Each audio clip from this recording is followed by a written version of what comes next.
Seguimos agora para o último painel do nosso evento, em que teremos a participação de Ruiz Lopes Rodrigues, que é um Quality Expert Architect de NTT Data e que é Head of Quality Services de NTT Data na Argentina. E eles vão falar da inteligência artificial aplicada à análise preditiva dos resultados de testes. Então, convido ambos e darei as boas-vindas ao evento. Então, Ruiz e Adrian, o palco é vosso. Obrigada, Wendel, obrigada. Muito bom a gente compartilhar essa última sessão aqui com o Rui. Eu sou a Adriana Ruiz, eu sou da Argentina e minha autodescrição, eu sou um homem, tenho cabelo curto, escuro, olhos escuros e estou com uma camisa branca. Vou falar sobre minha profissão. Eu tenho mais de 10 anos de consultoria, sou apaixonado pela tecnologia e nesses últimos anos eu me enfoquei nessa tecnologia para a qualidade como eixo de transformação digital dos nossos clientes, que é fundamental para eles. E para mim é uma honra compartilhar essa sessão com o Rui, que é um dos nossos especialistas na NTT Data para as Américas.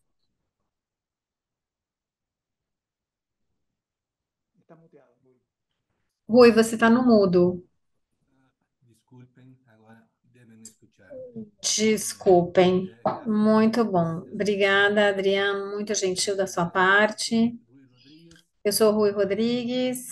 vou fazer uma breve descrição de que sou usted. Minha autodescrição é: Um homem branco, eu sou um homem branco, tenho poucos cabelos, tenho poucos quase cabelos, todos brancos, uso quase todos barba, também brancos, branca, tenho barba também branca, uso quase óculos, toda, estou uso vestindo óculos e estou uma camisa vestindo uma azul camisa azul de escuro NTT Data. da NTT Al Data fondo e de no la diapositiva fundo tenho aqui o está dispositivo atrás azul de mim.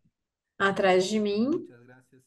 Yo estoy trabajando Obrigada. hace 30 Estou años faz 30 anos, mais de 30 anos eu trabalho na área de tecnologia e nos últimos 15 eu tenho desenvolvido a minha la paixão gestión del ciclo de vida de la aplicación. do ciclo de vida da aplicação. Convido a todos, es una área muy interesante, pero creo que É se uma puede área aplicar muito a todos. interessante e todos que estão aqui o reconhecem. Gracias. Muito bem. Obrigado, Rui. Então, nessa última sessão, a gente tem como objetivo falar sobre a análise preditiva enfocada nos resultados dos testes com o uso da inteligência artificial.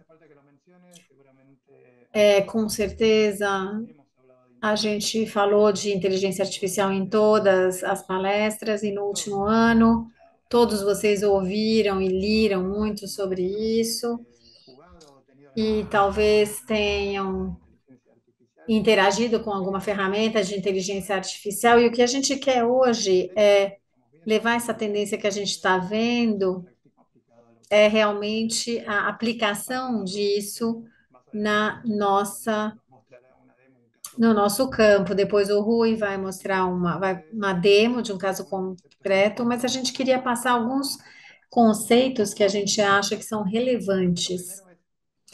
O primeiro, quando a gente fala de análise preditiva, a gente se refere a aplicar técnicas estatísticas, algoritmos de aprendizagem automática e modelagem de dados que permitem identificar padrões em dados históricos ou atuais. E dessa forma, a gente busca as previsões sobre eventos futuros que a gente ainda não verificou. E é por isso que nós queremos as análises preditivas em termos gerais. E como a gente pode se beneficiar dessa tecnologia em termos de QA. Aqui a gente selecionou com o Rui algumas características que nós achamos que são relevantes. A primeira é a detecção precoce de falhas.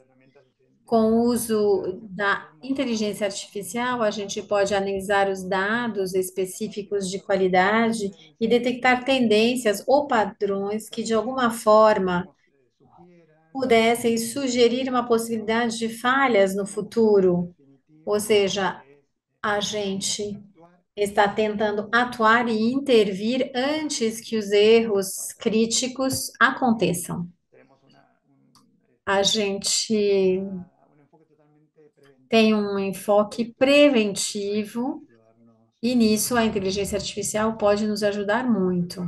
Depois, é importante mencionar que a gente pode reduzir o esforço de teste, porque com a inteligência artificial a gente pode determinar quais são os testes que têm maior possibilidade de falha. Então, a gente pode identificar esses testes. O que a gente pode fazer é priorizar o trabalho das equipes de qualidade dos projetos e, a partir daí, executar o subconjunto de testes que sejam relevantes em função dessas probabilidades de falha, e assim podemos economizar tempo, recursos, software, ferramentas, tudo que está envolvido, e isso protege o nosso ativo. E também a gente pode detectar algumas características relevantes para os nossos casos.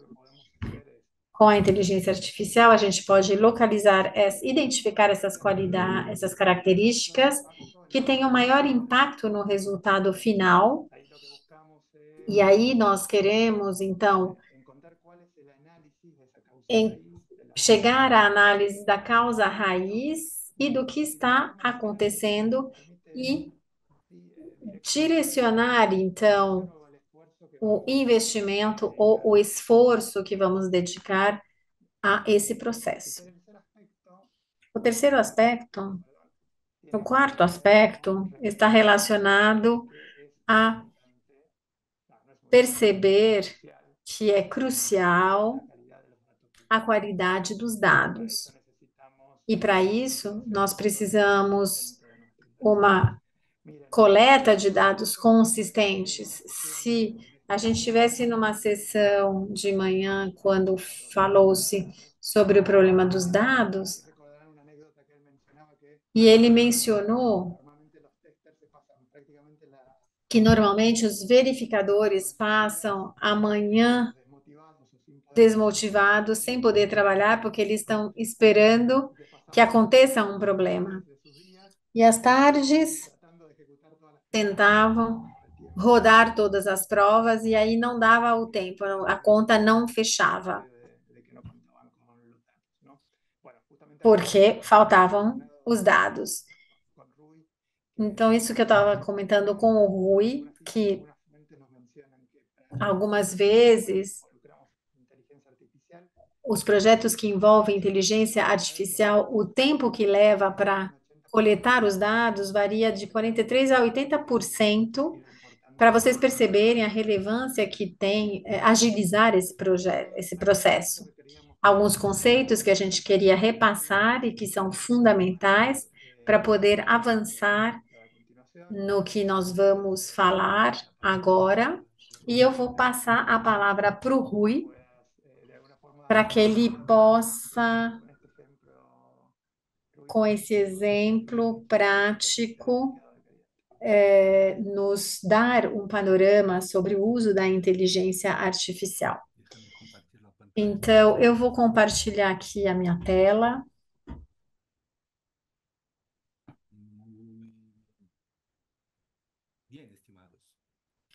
Muito bem. Então, eu concordo com o que o Adrian comentou. O objetivo é mostrar uma abordagem efetiva e concreta. É muito comum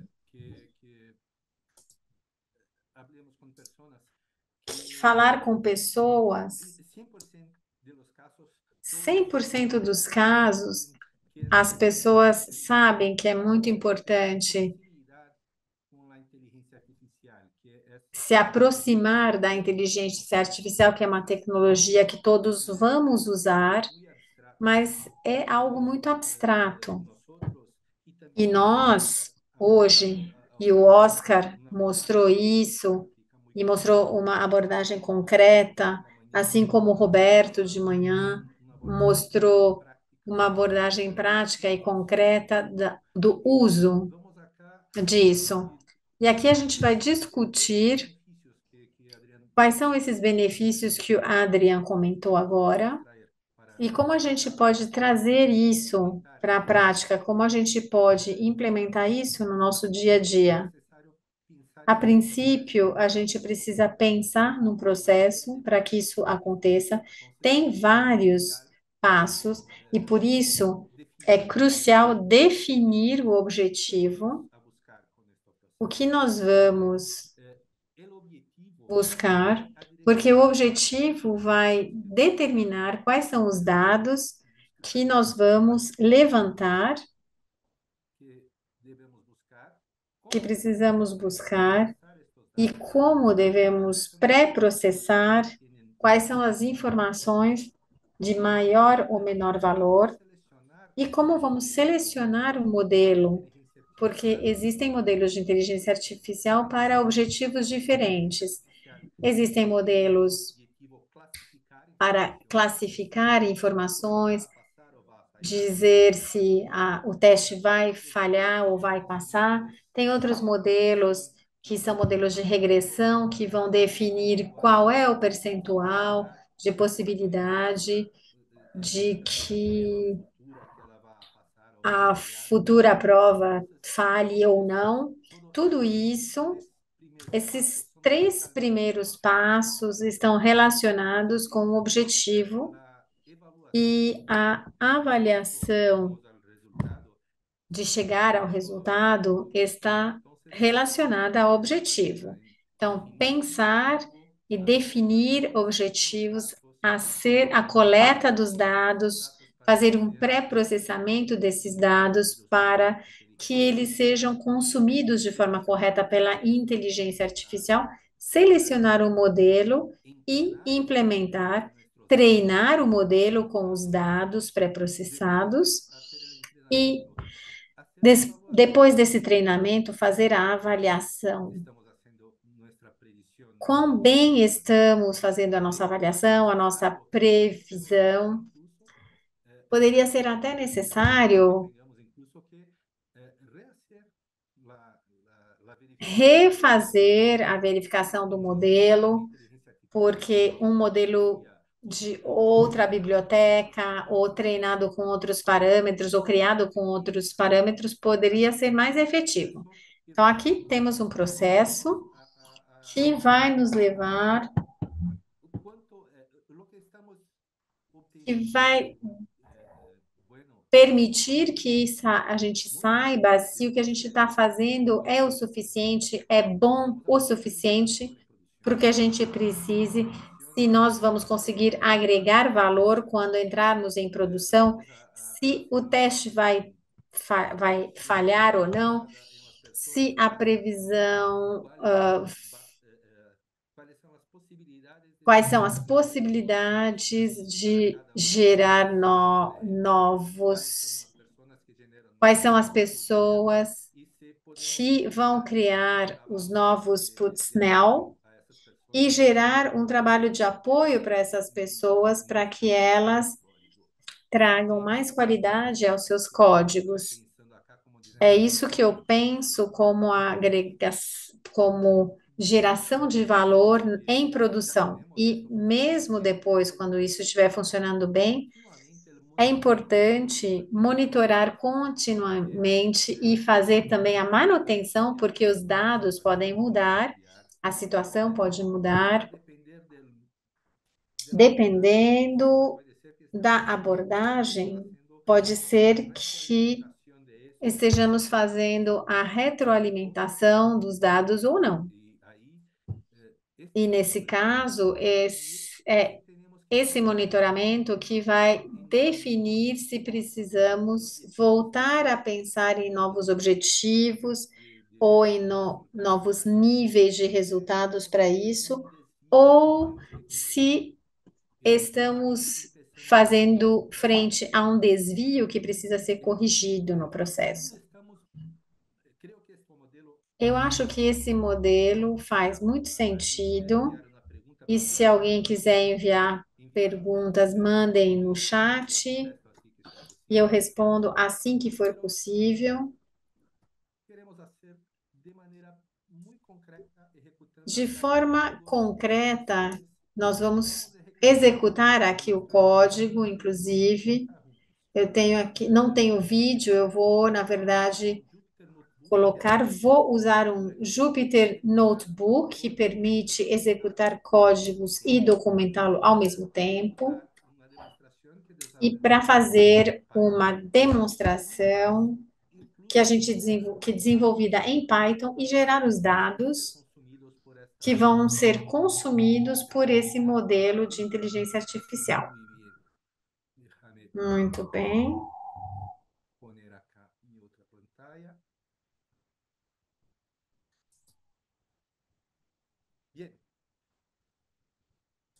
Muito bem. Bom, se vocês tiverem alguma dificuldade para ler os dados, podem informar aqui no chat. É possível ali à esquerda, na tela onde vocês veem o código, é possível colocar em tela inteira e vocês vão poder ver melhor. Para fazer isso, qual é o objetivo aqui? A gente vai fazer a previsão para verificar se o teste no futuro, que será executar, rodada no futuro, vai passar ou vai falhar. Baseado em quê? Em dados históricos. Para isso, a gente vai precisar de algumas bibliotecas. Eu não vou poder baixar o detalhe de todas, porque levaria muito tempo. Nem são tantas assim. Então, eu vou fazer a importação. Já fiz. Em 0,3 segundos, eu importei. Tem um processo anterior a fazer, que é instalar, baixar essas bibliotecas na máquina, mas isso é fácil, qualquer pessoa que trabalha com Python é básico. É chamar um comando com o nome da biblioteca e baixá-la. Então, aqui a gente está dizendo que vai usar e colocando uma referência. Como eu falei, vamos criar um conjunto de dados de teste e, com base neles, vamos tentar prever se teremos uma prova que vai ser bem sucedida no futuro. Vamos simular uma situação e qual é a situação? Vamos imaginar que sempre que não for um dia útil, desculpa, ao contrário, a cada dia útil, e vamos somar então a idade do nosso cliente com seu score for inferior a 18, a nossa prova vai falhar. Essa é a condição implícita em nossos dados. E eu vou simular isso, então, com essa função no Python bem simples, que recebe o nome do cliente, a idade, o score, e se é dia útil ou não, e aí nós vamos ter a resposta se o teste vai passar ou não. Isso é parte da inteligência artificial? Não, isso é parte do processo de geração de dados que vão ter essa característica e que nós vamos verificar se o processo de inteligência, se o modelo de inteligência artificial vai poder localizar ou não.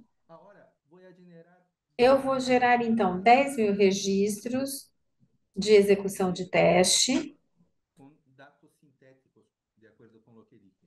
Entonces, com dados 10 sintéticos, como eu varían mencionei. Então, 10.000 vezes eu vou procurar um nome, una edad que uma varía de idade, 10 a que vai 20. variar de 10 a Déjame 20. pôr un poco mayor acá para que sea más claro para ustedes. Vou aumentar Una edad que aqui. varía de 10 a 20, un score que varía Um score randomicamente que de 1 a randomicamente 10, el varia, día útil varia de 1 a puede 10, ser o dia útil, positivo o negativo, eso es que vai ser random. positivo, negativo, isso Yo também é coloco dos randômico. campos a más Eu coloco dois que campos son extras solamente ruido, que porque são só ruído, normalmente cuando estamos porque analizando normalmente, quando estamos un conjunto avaliando um conjunto de dados con inteligencia artificial, no hay com solamente inteligência campos artificial, não há só representativos, campos hay representativos, tem campos que campos no tienen ningún que não efecto tem en el nenhum efeito no resultado. resultado. Então, eu estou simulando isso,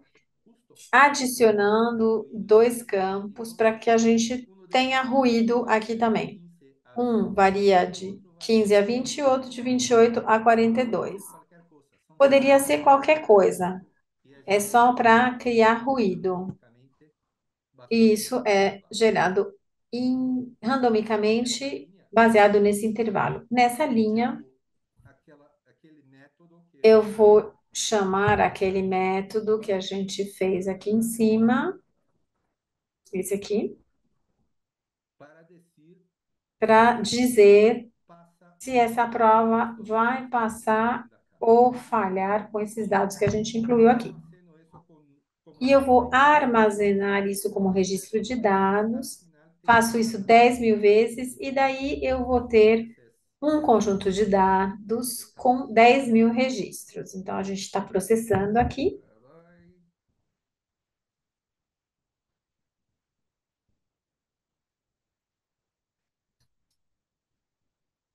hecho, generó 10.000 registros. Muito bem. Então, ele gerou 10.000 registros. Normalmente é mais rápido que isso, mas eu acho que o Zoom consumiu um pouco do meu processador.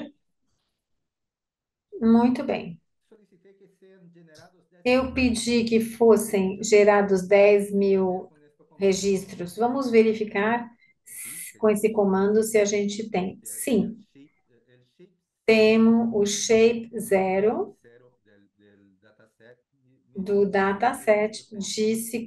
diz Vamos quantos a ver algunos registros a gente registros que tem. fueron generados. E vamos ver alguns dos Este registros comando me muestra gerados. los Aqui primeros. ele me mostra Si os acá 5 primeiros. 6 generaría 6. Se eu pusesse 6, eu teria 6 registros.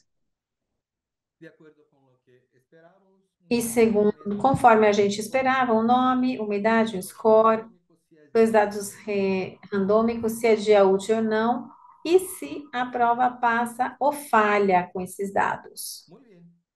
Vamos a ver algunas Muito bem. Agora vamos ver algumas Entonces, estatísticas normalmente, em relação a el nossos procedimiento que dados. normalmente se O hace cientista de dados que está envolvido nesse trabalho este receberia set de datos.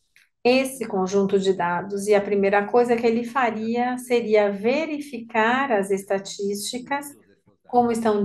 esses dados estão El comando distribuídos. que Esse describe el comando dataset que descreve o conjunto de dados, o cuántos dataset, valores no nulos ele tenemos en cada mostra campo. quantos valores não nulos nós temos para cada um dos De acuerdo con lo campos, esperado, son e 10.000. conforme o que a gente esperava são 10.000. Valor medio O valor para este campo. médio ¿Cuál es para el esse desvío campo, patrón qual é o para este campo? desvio El valor padrão, mínimo, el o valor valor máximo, mínimo, o el valor primer quartil, máximo, que son, o primeiro es el quartil, número que está que é o en el topo de número los que está no 25% topo más dos bajos. 25% mais La baixos. mediana, A que es el mediana, número que está que é o entre los número que 50 está más bajos, por cima dos 50 mais baixos, e o terceiro que quartil, es el número que está que é entre o los número que está por cima 75% dos más bajos. 75% Esto para mais todos los baixos. campos. Isso para todos os campos numéricos, nós vamos Hay ter essa otra manera informação. de verificar eso Tem uma también. outra forma de verificar Muchos isso e cientistas que é muito comum, muitos utilizan cientistas de dados modelos utilizam isso,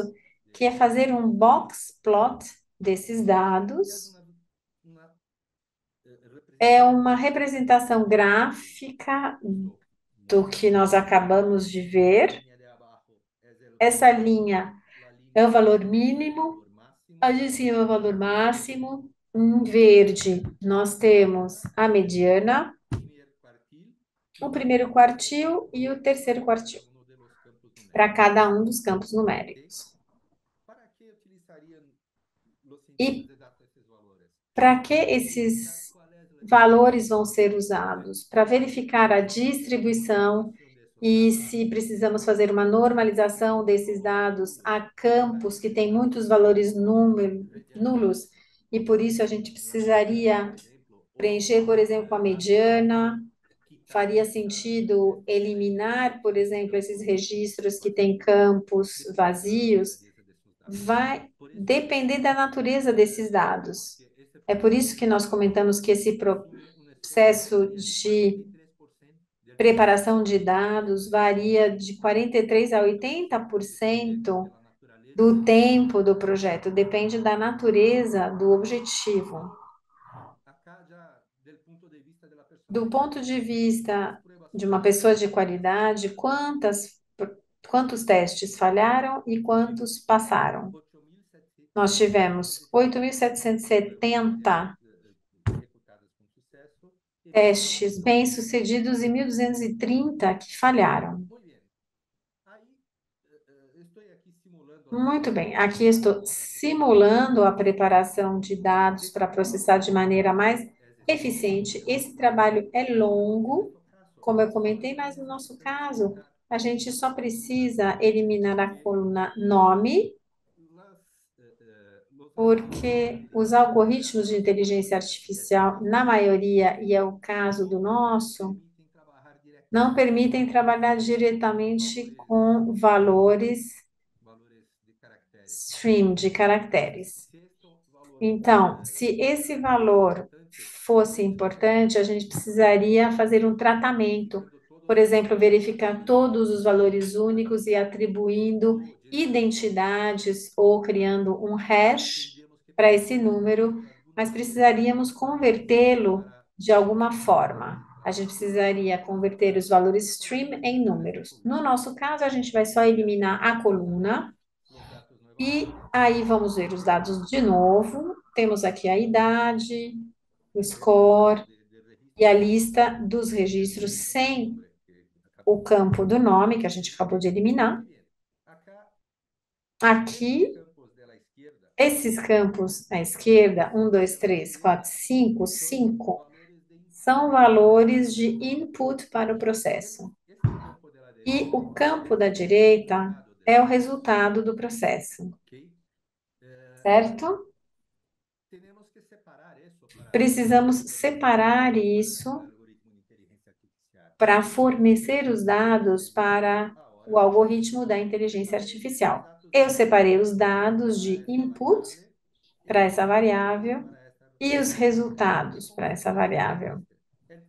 E como a gente vai fazer o primeiro registro do input é referente ao primeiro resultado, o segundo ao segundo e assim por diante. Muito bem. E tem mais um detalhe, para que eu possa validar o treinamento, eu preciso que uma parte dos dados estejam voltados para isso. Eu vou entregar meu modelo de inteligência artificial com um conjunto de dados e vou separar uma parte do meu total para fazer a verificação se de fato estamos fazendo boas previsões. Esse comando faz isso, ele separa os dados de treinamento para teste, resultados para treinamento, resultados para teste. Ele separa conforme o que eu coloquei aqui, 80% e 20% para a prova, para o teste. Então, a gente vai ter 8.000 inputs, 8.000 resultados para o treinamento, 2.000 inputs e 2.000 resultados para o teste. E agora começa a parte da inteligência artificial. Aqui nós criamos um objeto para armazenar um algoritmo que é uma árvore de decisão, uma arborescência de decisão. Depois de criar o modelo, a gente vai treiná-lo, vamos colocar as características, os dados de input e os resultados para os 8.000 treinamentos que fizemos. A gente já acabou de fazer isso e já temos o modelo treinado com os nossos dados e agora vamos fazer então as previsões. Os inputs dos 2.000 registros que eu tenho para teste vão ser processados e vão criar 2.000 previsões. Pronto, feito. E aí, para os registros de teste, nós temos 2.000 resultados que são reais, que são aqueles que eu tinha nos meus dados, e 2.000 previsões, correto? A gente pode comparar os dois? Sim, a gente tem uma função que compara e cria um score, que é um número que vai variar de 0 a 1 e que representa 0 a 100% de acuracidade. Vamos verificar. Vou fazer o print, vou fazer a multiplicação por 100, porque aí vai ficar mais claro para a gente. E assim chegamos a 100% de acuracidade. Significa que dos 2.000 registros que eu tinha separado para fazer o teste, em todos os casos a previsão foi correta. É comum chegar a 100% de acuracidade no mundo real? Não. E por que que a gente obteve isso? Porque a gente tem um volume grande de dados de input, são 10.000 registros, e temos a regra. A regra é simples. Se é dia útil e a soma da idade com score é inferior a 18, a prova falha.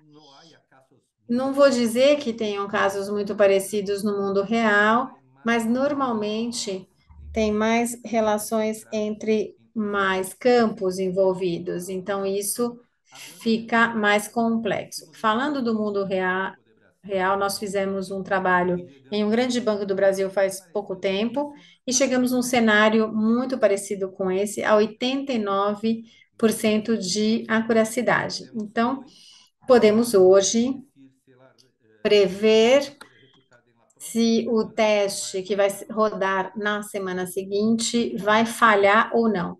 E qual é o valor disso? Qual é a vantagem? No contexto de prova, de teste, é um exemplo que eu escolhi porque é muito claro.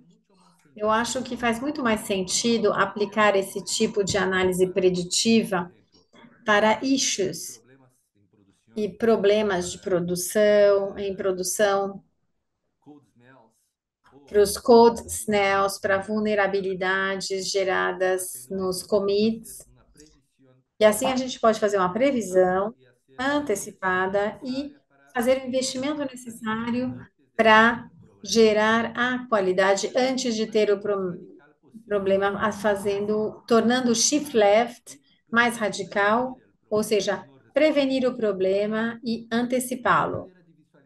De uma forma de visualizar Outra forma de visualizar essa acuracidade é um gráfico que a gente chama de Confusion Matrix, matriz de confusão. A gente tem, se a gente soma esses dois números, dos 2.000, quantos testes falharam? E aqui embaixo, dos 2.000, quantos testes passaram? E aqui eu estou classificando dos que falharam, quantos eu classifiquei como falhos todos?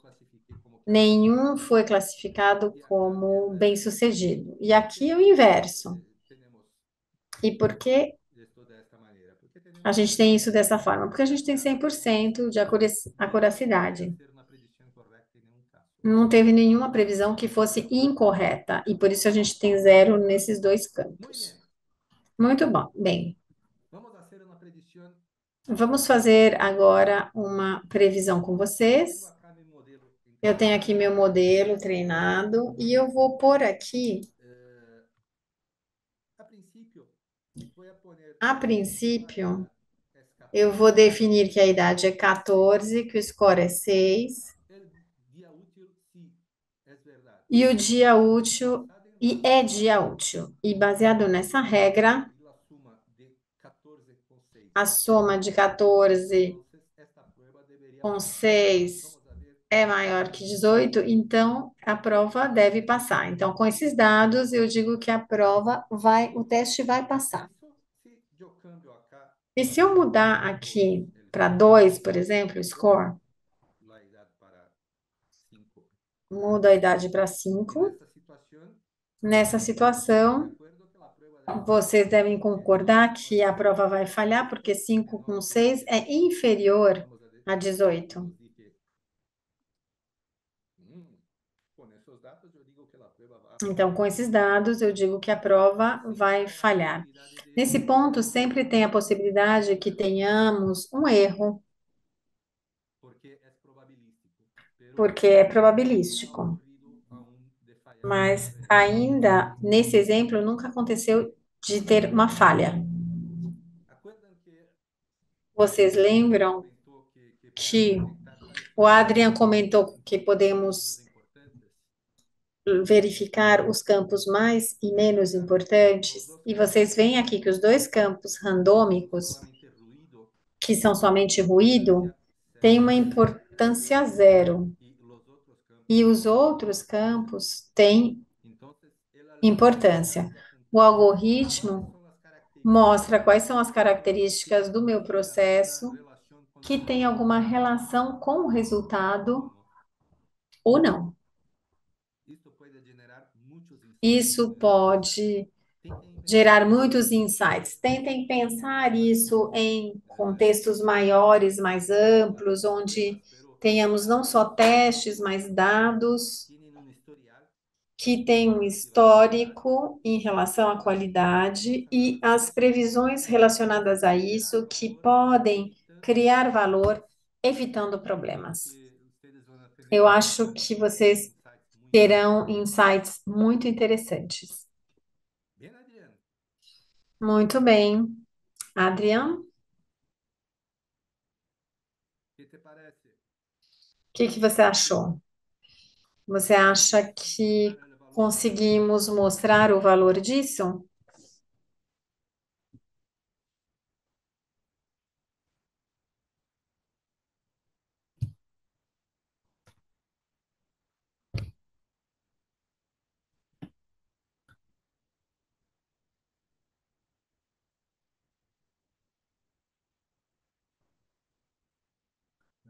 Solo un rato. Oi, um minutinho. Bien, yo te hablo. Muito bem, agora ¿Estás sim. ahí, Adrián? Você está aí, Adrian? Sinto aqui.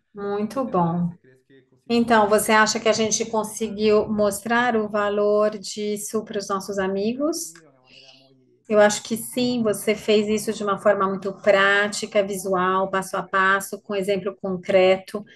É claro que isso vai ser aplicado aos projetos e a cada iniciativa para identificar como a gente pode aplicar isso.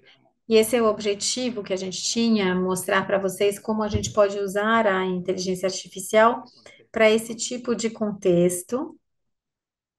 Gracias a todos. Obrigado a Es todos. É tengo um mucho gusto de estar aquí con ustedes. prazer, estou muito feliz de ter Entonces, participado. para que Boa ustedes tarde e boa noite para quem está mais longe. Muito bem, obrigado a todos por participarem do nosso evento e dessa última sessão. Muito Gracias, obrigada. Adrián, y gracias Obrigada, por estar ahí. Obrigada, Adrian, obrigada, Rui, por essa ótima apresentação. Chegamos ao final do nosso evento. Gostaria de agradecer a cada um de vocês que participaram aqui desse dia todo, porque foram várias horas de muitas informações e conhecimento. E agora convido o Carlos, que vai fazer o fechamento.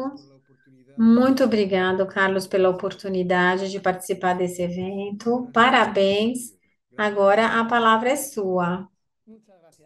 Bueno, llegó el momento quizá más triste del evento en donde tenemos que despedirnos. Chegou o momento mais triste do evento em que vamos nos despedir. Espero que a gente tenha cumprido com as suas expectativas.